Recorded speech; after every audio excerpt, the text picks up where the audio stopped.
दोस्तों, सरोवर नगरी नैनीताल, जहां कानून की आवाज गूंजती है बल, वहीं कलेक्ट्रेट पार्किंग में एक अधिवक्ता की मौत ने पूरे सिस्टम को कटघरे में खड़ा कर दिया।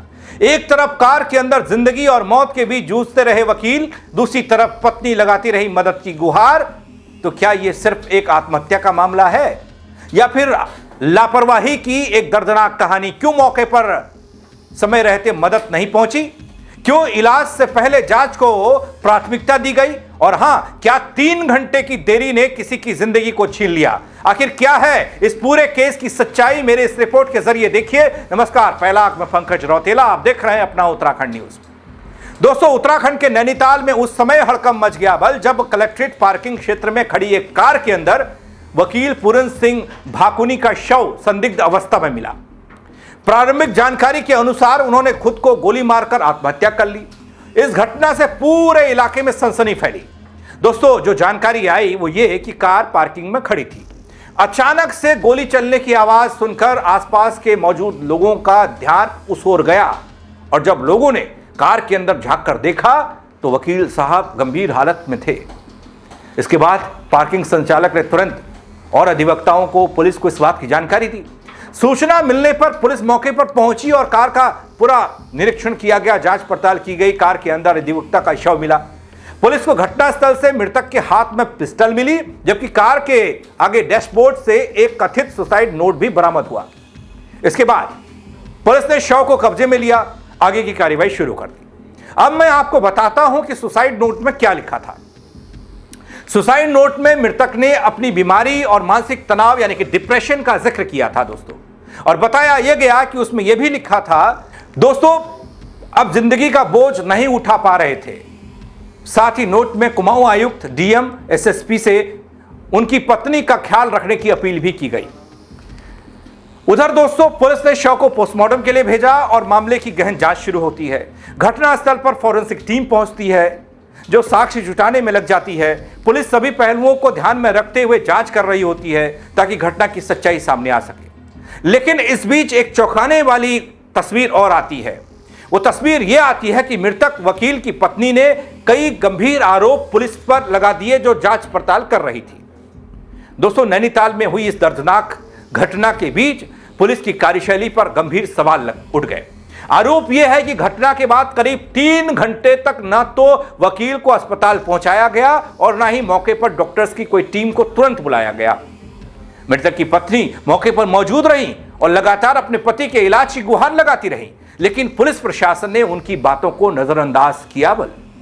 और जो लोग वहां मौजूद थे उनके अनुसार हंगामे के बाद ही करीब दोपहर 2 बजे का वक्त, जब बीडी पांडे अस्पताल से एंबुलेंस मौके पर पहुंचती है, जिला अस्पताल के डॉक्टर ये कहते हैं कि उन्हें घटना की सूचना लगभग दोपहर 1:30 बजे मिली, जिसके बाद वो मौके पर पहुंचते हैं, लेकिन तब तक वकील साहब की मौत हो चुकी होती है। दोस्तों, जिला न्यायालय और कलेक्ट्रेट परिसर के पास हुई एक घटना के बाद अब वकीलों में गुस्सा है। बार एसोसिएशन का यह कहना कि सुबह करीब 9:30 बजे के बाद घटना हुई। पुलिस ने अपना फर्ज निभाते हुए घायल अवस्था में वकील को अस्पताल ले जाना चाहिए था, मगर उन्होंने वकील को अस्पताल ले जाने की बजाय घटनास्थल पर रखा और मृत घोषित कर दिया। अब लोग ये पूछ रहे हैं कि मृत घोषित करने वाली पुलिस कौन होती है, जो पुलिस की कार्यशैली पर बड़ा सवाल खड़ा कर रहा है, क्योंकि किसी को भी मृत घोषित करने का अधिकार पुलिस को नहीं है दोस्तों, डॉक्टर्स का होता है। वहीं कुछ वकीलों का यह भी कहना है कि घटना में पुलिस का उदासीन रवैया देखने को मिला। जिला कोर्ट के अधिवक्ता द्वारा उठाए गए आत्मघाती कदम के बाद पुलिस देरी से पहुंची, साथ ही ना तो कोई डॉक्टर की टीम पहुंची और ना ही उन्हें कोई प्राथमिक उपचार दिया गया।